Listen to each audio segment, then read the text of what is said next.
A chat with Glendora, a show for living right. A chat with Glendora makes your day so bright. Words of inspiration, jokes to make you smile. Come relax and chat with Glendora for a while.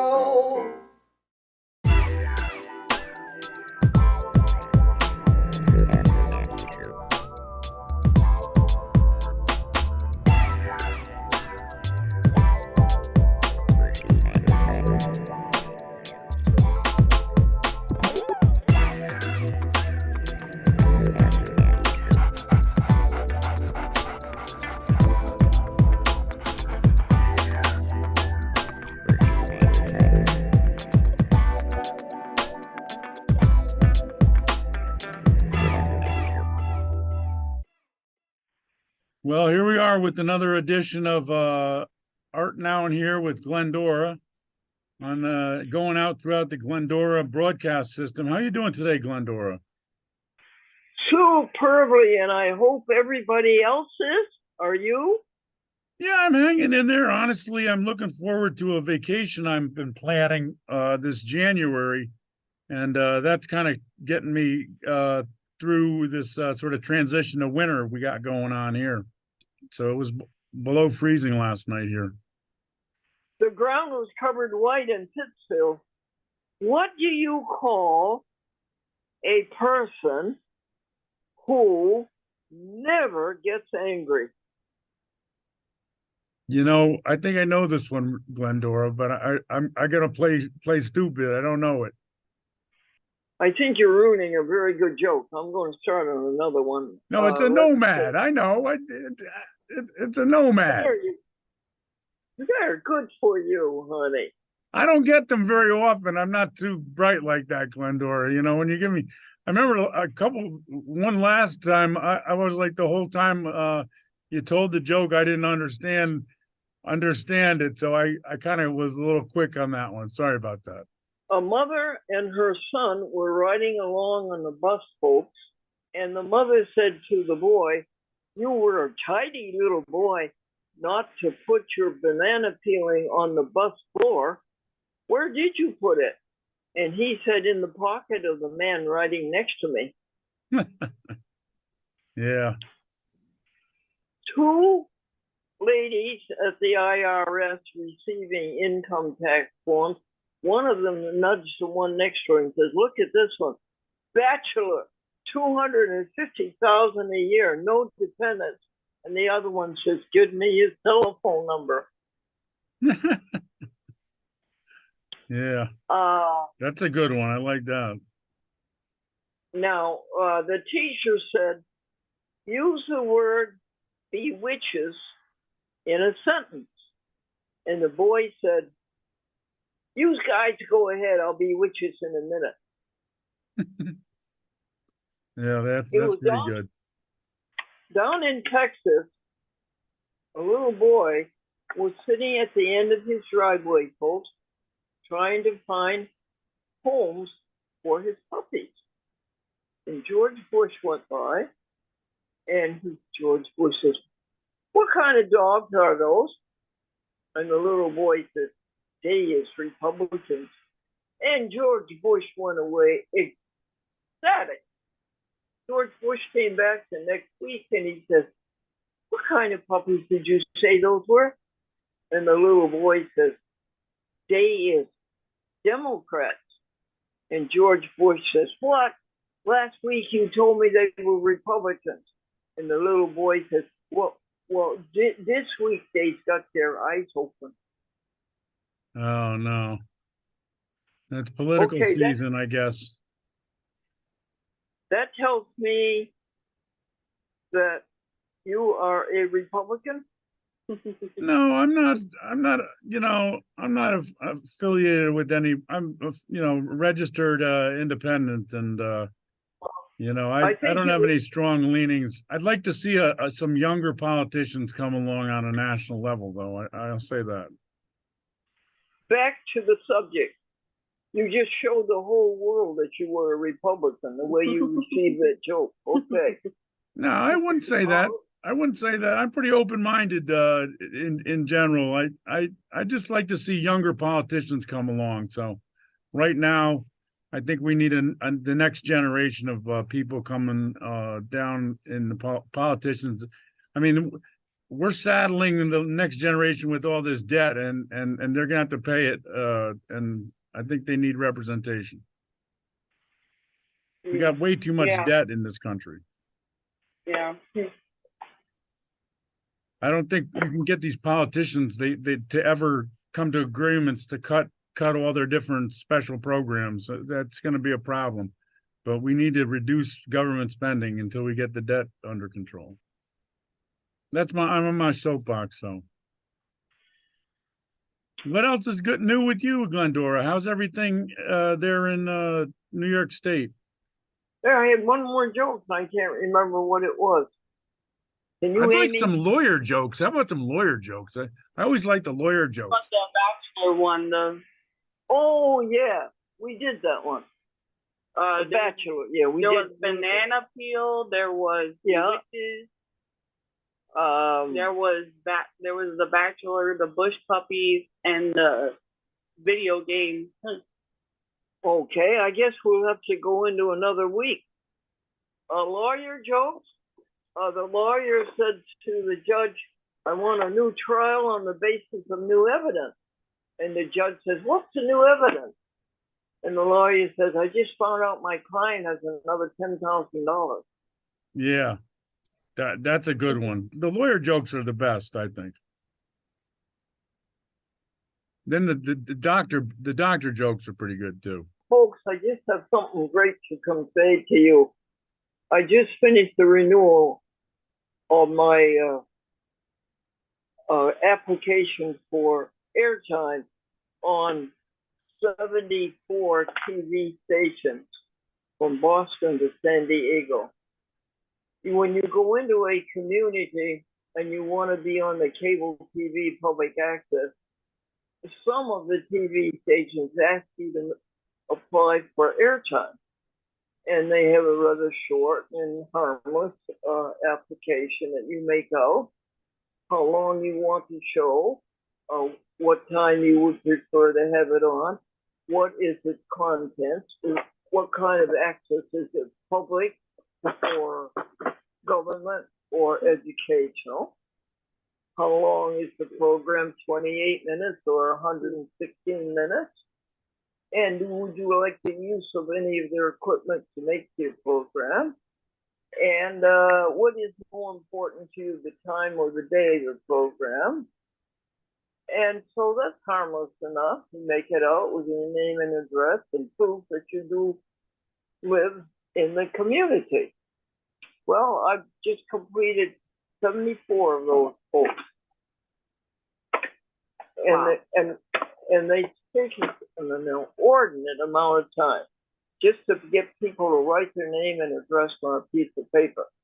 But would you like to know, Drew, which cities, municipalities they were just renewed in? Yeah, 74 towns. I know you're in some big ones. San Diego to Boston. One is very near you. Do you know where North Wyndham is? Yep. You know where Willimantic is? Yeah, well, North Wyndham, that's Wyndham County. Yeah, Willimantic. It's one of those things where I think Wyndham is part of Willimantic or Willimantic is part of Wyndham. It's really confusing. But yeah, Wyndham County. I was up there. Not Eastern Connecticut State University is in Willimantic. Well, the state university itself. How about Yukon? Yeah, Eastern Connecticut State University is in Willimantic. Yukon's in Storrs, Connecticut. Now, folks, what towns are in northwestern Connecticut? Northwestern Connecticut? Well, that's, I guess, Litchfield County. So we're talking about Litchfield, Kent, Lakeville. It's pretty rural up there, northwest corner. Canaan is the northwest most town in Connecticut, I believe. Torrington. Yeah. Winston? Winsted. Yep. Winsted. Yep. Winsted, Torrington, Litchfield, Kent, Lakeville. Does it go over as far as Hartford? Does northwestern Connecticut go as far as Hartford? No, Hartford is more central, north central Connecticut. Well, no, we got 4 parts here, folks. Northwestern Connecticut, southwestern Connecticut, northeastern Connecticut, and southeastern Connecticut. Now we'll do the easy part. What towns are in what they call southeastern Connecticut? Southeastern? Well, I know you're in Groton. We're here in Waterford. So Groton, Waterford, New London, East Lyme, and then up the 395 corridor to Montville, Uncasville, over the river to Ledyard, Preston, and then on up the line there. What Southeastern about Connecticut. Bloomfield? Yeah, southeastern Connecticut is pretty broad area, but SEC Just TV. towns. Just towns, honey. Just towns. I'm asking different towns. How about Norwich? Is that in North? Yep, sure. Norwich, yep. And how about Mystic? Yep, Mystic is actually part of Groton, technically. So yeah, Okay, Groton, Mystic. Yeah, Mystic is part of Groton, and then Stonington, Ledyard, Voluntown. Yeah, that's all that area there, all the way to the Rhode Island line. Very good. Now let's go to northeastern Connecticut. They call that the quiet corner in Connecticut. That's probably the area I'm least familiar with. But our system reaches up to Putnam, Killingly, Sterling. They're really small towns. It's a real rural area up there, the northeastern corner. Just the names of towns we want, as they say in Dragnet. Just the names. Just the facts, ma'am. Yeah, just the names of towns we want. Yeah, Putnam is probably one of the bigger ones up there, but it's really a small town. All right, now there's one section left. Do you know what it is? Folks, do you know what it is? It's the dreaded southwest corner of Connecticut. All right. Tell me what's in the southwest corner of Connecticut. Well, you're talking about Norwalk, Stamford, New Canaan, Bridgeport. Is Darien? Darien, yep, Darien. Jog my memory here. Yeah. Wilton, Easton, Weston. Westport. Yeah, Westport, Weston. Where's Bridgeport? Which one is Bridgeport? Bridgeport, yeah, I'd say that's southwestern Connecticut. That's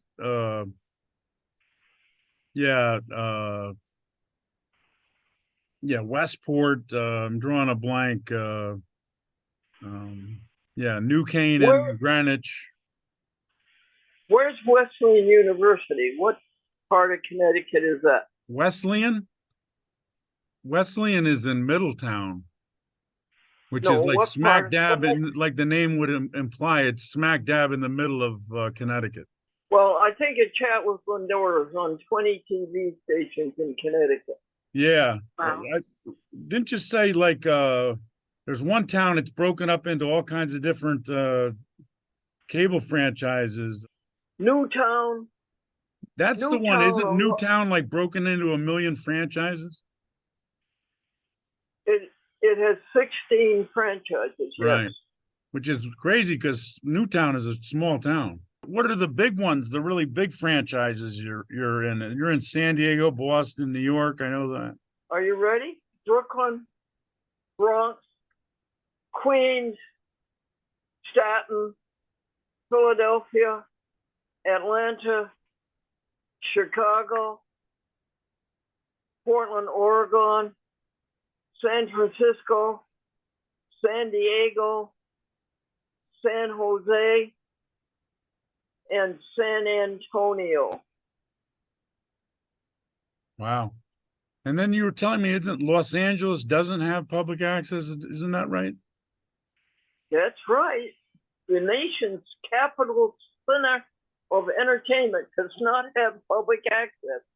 Right. And here's how they did it. The AT&T lined the pockets of the people in the California legislature, and they got rid of franchises that a cable company does not have to have a franchise from a municipality to be on TV. The only public access stations that are left in California, folks, are the 5013C, the ones that are public, what do you call that? Nonprofits. Yeah, the nonprofits. That's the only one.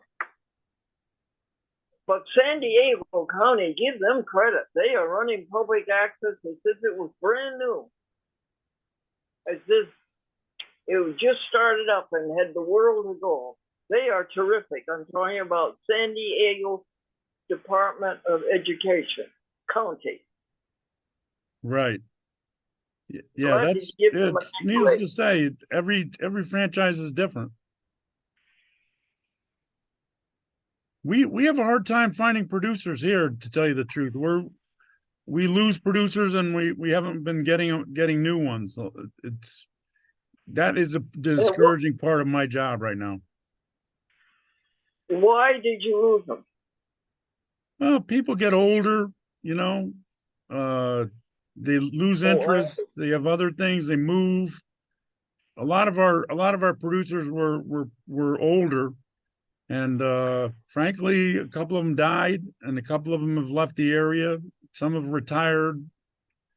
So yeah, and then the younger generation. I mean, you'd think we'd have like some volunteers come in, want to man the cameras and learn something more.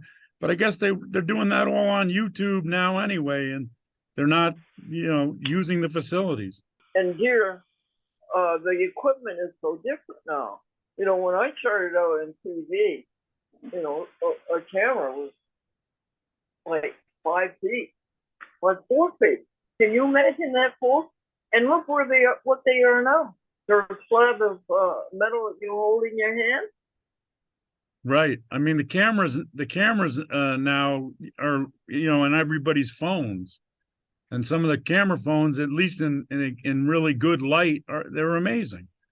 They're not, most of them aren't that much in low light, but as far as, in a good light, they're pretty amazing. And then the editing can be done, online. And yeah, like you said, when you started out in television, a television studio was a pretty big undertaking to build, but now you can build your own little home studio with a phone and a couple lights maybe, and some video editing software on your computer. And you don't even need that. You can hold it in your hand. Right. Yeah. I mean, so much of the stuff on YouTube now it's really not even edited much at all. A lot of those short form videos are shot just on the phone, and they're 30 seconds long, and that's where things are going. Well, tell us, what are you looking for? Maybe we can help you find it. Well, we'd like to get some people in some other towns. Like our franchise covers a 9-town area, but basically our producers are, for the most part, from two towns, New London and East Lyme. And we're in Waterford, but we don't have a show that's produced in Waterford. We have guests on shows that are from Waterford, and we have one producer that is really good, and he has interesting subjects, political subjects mostly, and he'll cover New London, Waterford, and East Lyme. But we have 6 other towns that are in our franchise, and we only have one show originating by a producer from any of those other 6 towns. That's Griswold Community Talkback, hosted by a guy, Ed Burdick. and he comes down, and it's a pretty fair drive for him. It's most of an hour to come down here to do the show, and he comes down 2 or 3 times a month to do the show. But we reach a 9-town area, but we really only have producers from 2 towns. And Drew, what are your 9 towns? Our 9 towns are. This is a pop quiz, but I think I'm going to get it. New London, Waterford, East Lyme, Montville, Griswold, Killingly, Sterling, Putnam, and Plainfield. Those are the 9 towns. It's what they call the 395 corridor. It goes up north, north to south along the 395 corridor, all the way to Putnam, which is actually borders the Massachusetts border. So we literally go from the coast of Connecticut all the way to the Massachusetts border. Oh, really? Touching different towns when we go around Norwich. Norwich is a Comcast franchise. Now, Drew, you want producers. What do you have to offer them, dear? Well, we have our own YouTube channel. We have a great studio that's almost where we want it to be. It's not there yet, but it's getting there. We've had a series of upgrades, so technically we're pretty good, and we have a reach of 9 towns. Okay, what else do you offer them? Why would anybody want to come, honey? Well, for one, to learn how to produce about television production. 2, hopefully get their message across, whatever that message may be. Sure. 3, influence people to what extent they can, and use the power of television for hopefully something constructive. And why is how you do it better than how they can do it on YouTube? Well, it's a tough argument, honestly. We have some really good equipment and everything like that, but somebody who wants to do something on YouTube, there are advantages and disadvantages on both sides of things. I mean, we have another outlet, the cable system, so that's another outlet. And my thinking these days is that you should try to reach your audience where they're at and through multiple media streams, multiple media outlets, because that's the way the media the media landscape is now. It's fractured. It's fractured into all these little bits and pieces of streaming, cable, YouTube, pay-per-view, and it's there's Netflix, Hulu, yada yada yada. It's a million different little. When we were young, there was only 3 broadcast networks, and most towns only had maybe 5 television stations they received, if that. A lot had only 1. So yeah, I mean, now you got to reach people where they are. Well, those are very good answers, and I really think we're up against the wall. Is that public access isn't the glory it used to be because of the social media. It's available to anybody who wants to spend $45 for a phone. Yeah. But there's also room for more discussion and whatnot, more in-depth discussion and more comprehensive coverage of subjects on a public access channel that offers you a half hour, an hour, time block. You could do a 2-hour show if you wanted to. I don't know who'd watch 2 hours of people ranting away about something, but somebody would. But the point is, particularly in this area, and we're a good example, our newspapers are down to glorified advertising circulars. They really. Yeah, really? The Day in New London is downsized from what it was. I don't even know if they publish 7 days a week anymore. And their coverage is very limited. Norwich has a newspaper. A lot of these towns don't even have any newspapers. They're just advertising circulars. Like East Lyme doesn't have a newspaper. It's just like a advertising circular you get in your mail now. Waterford, I don't think Waterford doesn't have a newspaper. I think the only town in our franchise area that actually has a newspaper is New London. I mean, maybe somebody where else does, but I don't know about it. But the day is nothing of what it used to be. I don't know how their staff has been probably cut down to a third of maybe or less of what it was. And their coverage is very limited. Most of the time they're just reprinting AP stories or wire service stories. So, but we're fighting the good fight here, Glendora, as best we can. Yes, very good. Wait, we need jokes. The little girl was noisy in church, and her mother whispered something into her ear, and the little girl calmed right down, right to the end of the service. What did you whisper into her ear? I told her, if you make a commotion, the priest is going to lose his place and start the sermon all over again. Yeah. And the man who was worried about his fourth daughter getting married, his first daughter married a man from Singleton, New Hampshire, and they had one child. His second daughter married a man from Twin Oaks, Missouri, and they had two children. His third daughter married a man from Three Rivers, Michigan, and they had three children. And his fourth daughter, well, what's wrong with your fourth daughter? She's going with a man from the Thousand Islands. Oh, geez. Grace and peace unto you, folks. Do what matters. Do what your conscience tells you to do. Do not do anything your conscience spurns.